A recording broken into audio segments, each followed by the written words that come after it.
రామోజీరావు గారి గురించి అందరూ చెప్పిన దానికంటే కూడా నాకు నా పర్స్పెక్టివ్లో, నా అనుభవంలో నేను చూసిన రామోజీరావు గారిని మీ కొద్ది సంఘటనలు పంచుకుంటాను. రామోజీరావు గారు నాకు సినిమాలు ఉన్నా కానీ నాకు పరిచయం లేదు. ముందు షూటింగ్ ఆయన స్టూడియోస్లో చేసినా కానీ ఫస్ట్ టైం పాలిటిక్స్కి ఎంటర్ అయిన తర్వాత 2008లో ఆ సమయంలో ఆయన కలవటం జరిగింది. ఆయన మాట్లాడిన విధానం చాలా నిక్కచ్చిగా, ప్రజల పక్షపాతం. ఆయన మాట్లాడుతున్నంతసేపు నాకు మైండ్లో ఒకటే అనిపించింది, మనసులో జర్నలిస్టిక్ వాల్యూస్ని కాపాడటానికే ఆయన ఉన్నారు. ప్రజాక్షేమం, ప్రజా సంక్షేమం, ఈ పర్స్పెక్టివ్లోనే, ఈ కోణంలోనే ఆ చర్చ జరిగింది. నన్ను ఒకే ఒకసారి ఆయన 2019లో ఒక లంచ్కి ఆహ్వానించారు వారి కుటుంబ సభ్యులతోటి. ఆ రోజు ఆయన మాట్లాడింది దేశ పరిస్థితులు, ముఖ్యంగా పత్రికా స్వేచ్ఛ గురించి, పత్రికా రంగం ఎంత కీలకమైంది. ఆయన ఎప్పుడూ కాంప్రమైజ్ అవ్వలేదు. ఒక విషయం చెప్పాలి అంటే అది తనకి తెలిసిన వారు అవ్వచ్చు, తన సన్నిహితులు అవ్వచ్చు, స్నేహితులు అవ్వచ్చు, కుటుంబ సభ్యులు అవ్వచ్చు, జనం కోసం వచ్చేటప్పటికి నిష్పక్షపాతంగా చాలా నిర్దాక్షిణ్యంగా ఉంటుంది ఆయన ఆలోచన పరిధి. అదే ఆయన ఈనాడు పేపర్లో రిఫ్లెక్ట్ అవుతుంది. నేను చాలాసార్లు అనుకునేవాడిని, ఒక వ్యక్తికి ఇంత, ఆయన ఆ రోజు లంచ్ తర్వాత కూర్చున్నప్పుడు ఆయన మాట్లాడుతుంటే ఆయన వేదనని నేను చూశాను. ఆయన నలిగిపోతున్నారు. నిజంగా పత్రికా స్వేచ్ఛ ఎంత అవసరం దేశానికి, ప్రజాస్వామ్యానికి ఎంత కీలకమైంది అది ఆయన చెప్తుంటే ఆయన ఆవేదన నాకు అర్థమైంది. అలాంటి వ్యక్తి మీద ఎన్ని రకాల ఇబ్బందులు పెట్టారో మనందరికీ తెలుసు. ఒక పేపర్ ఒకటే నడపటం చాలా కష్టసాధ్యమైంది. కానీ దాంతోపాటు ఆయనకి నష్టపోవడానికి, జనరల్గా అలాంటి విలువలు, కమిట్మెంట్ ఉన్నవాళ్ళు మిగతా వ్యాపారాలు అంటే ఆయన్ని అన్ని రకాలుగా దాడులు చేయడానికి చాలా తేలిక. అలాంటి దాడుల్ని తట్టుకుంటూ యాజ్ అ జర్నలిస్ట్ ఆయన అన్కాంప్రమైజింగ్ యాటిట్యూడ్, అన్కాంప్రమైజింగ్ వాలర్, అవన్నీ ఆయన్ని నాకు చూస్తే చాలా చాలా ఆనందం వేసింది. ఆయన ఒకటే చెప్పారు నాకు, your upcoming political leader, I wish you all the best. నీ జీవితంలో నువ్వు కాంప్రమైజ్ అవ్వకు, what ever you believe in, నువ్వు ఏదైతే నమ్ముతావో దాన్ని త్రికరణ శుద్ధిగా చేయని చెప్పి ఆయన చెప్పింది నేను ఈ రోజుకి మర్చిపోలేను. అలాంటి మహానుభావుడు సంస్మరణ సభకి నేను ఈరోజు ఇక్కడికి రావటం ఆంధ్రప్రదేశ్ ప్రభుత్వం భాగంగా నాకు నిజంగా చాలా ఆనందంగా ఉంది.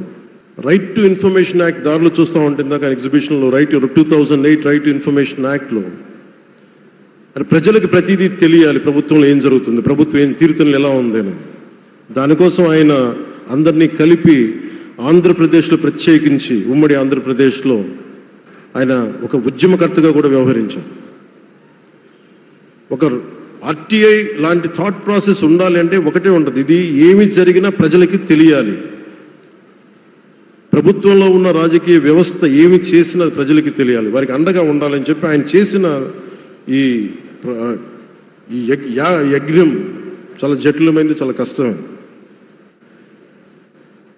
పత్రికా రంగంలో విస్తరించిందే కాకుండా సినిమా నిర్మాణ రంగంలో కానీ, స్టూడియోస్ కానీ, హోటలియర్గా కానీ ఇవన్నీ చాలా చేసి ఉండొచ్చు. కానీ ఆయన క్రక్స్ ఆఫ్ రామోజీరావు గారిది మోస్ట్ ఇన్స్పిరేషనల్ జర్నలిస్ట్. ఇందాక కుల్లూరు పార్థసారథి గారు చెప్పిన, ఇందాక అమరావతి నుంచి నాయా ఎమ్మెల్యే గారు మాట్లాడినా కానీ, పార్థసారథి గారు చెప్పినా కానీ ఆయనకి ఖచ్చితంగా ఒక విగ్రహం పెట్టాలని. ఎందుకంటే జర్నలిస్ట్ విలువల్ని కాపాడి ఆయన ఎందుకు ఇన్స్పిరేషన్ అంటే ఎన్ని కష్ట నష్టాలు వచ్చినా, ఒక జర్నలిస్ట్గా ఉండటం వేరు, ఒక పత్రికాధిపతిగా ఉండి అన్ని ఒడిదుడుకులు ఎదుర్కొని ఆయన కుటుంబాన్నంతా బెదిరించినా కానీ, ఏమి చేసినా కానీ జనరల్గా కుటుంబ సభ్యులు కష్టం వస్తే నలిగిపోతాం. కానీ అది కూడా దాటుకొని నేను నా జర్నలిస్ట్ వాల్యూస్ నేను కాంప్రమైజ్ అవ్వను, ఏదైతే జరగనని చెప్పి ఆయన కూర్చోబెట్టి at the cost of his family members also he vent ahead and uphold the journalistic values. వారికి దానికి చాలా చాలా సాహసంగా నాకు చాలా ఆనందం వేసింది. ఆయన ఆఖర్లు ఎలక్షన్ రిజల్ట్స్ వస్తాయి, ఎప్పుడు వస్తాయి వీటన్నిటి అనుకున్న టైంలో నేను ఒకటి అనుకున్నాను, ఆయన ఆరోగ్యం క్షీణిస్తూ ఉంది, బాగుండు, ఆయన ఈ విజయ వార్త వింటారా లేదా అనేది నేను ఒకటి ఆలోచిస్తూ ఉన్నాను. సో నేను శ్రీమతి శైలజా కిరణ్ గారిని, సుమన్ గారిని, శ్రీమతి విజయశ్రీ గారిని అడిగినప్పుడు నేను ఒకటి అడిగాను, ఆయన విన్నారా అండి, ఆయనకి మాటలు వినిపించినాయా? అందరూ చెప్తారు ఆయనకి వినిపించట్లేదంటే, లేదు, చాలా ఒక 24 గంటలు ఆ విజయాన్ని దశాబ్దం పాటు నలిగారు, దశాబ్దన్నర పాటు నలిగి ఆయన్ని నలిగిన తర్వాత ఆయన అలాంటి వ్యక్తి విజయ వార్త వినకపోతే అక్షోభిస్తుందేమో ఆత్మని అనిపించేది. కానీ విజయ వార్త వినే ఆయన పరమదించారు. అందుకు నాకు చాలా ఒక తృప్తినిచ్చింది. అలాంటి మహానుభావులకి నా నివాళులు అర్పిస్తూ ఆయన నుంచి ఎవరైనా నేర్చుకోవాల్సింది, ప్రజాస్వామ్యాన్ని పరిరక్షించడానికి ఎవరి స్థాయిల్లో, ఒక పత్రికాధిపతిగా కావచ్చు, ఎవరు ఏ స్థాయిలో ఉన్నా దాన్ని మనం కాపాడాల్సిన అవసరం ఉంది. అలాగే ఆయన జర్నలిస్టిక్ వారసత్వ ప్రవాహం అంటే ఉదాహరణకి ఈనాడు, ఈటీవీ తాలూకు ప్రజెంటేషన్ ఆఫ్ న్యూస్ చాలా న్యూట్రల్గా, అన్బయాస్డ్గా ఉండదు. ఏదైనా విషయం చెప్పేటప్పుడు నా గురించి ఎంత రాస్తారో, నన్ను తిట్టాలనుకున్నప్పుడు అంతే తిడతారు. అంటే నువ్వు చేసే పనిని బట్టే గుర్తిస్తారు తప్ప నాకు తెలుసు కదా అని చెప్పి మళ్ళీ దానికి ఫేవరెటిజం ఉండదు.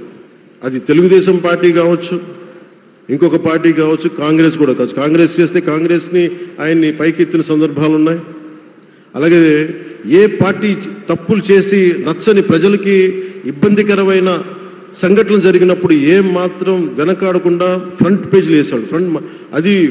ఫ్రంట్ పేజ్లో మరీ చాలా బలంగా చేసేవాడు.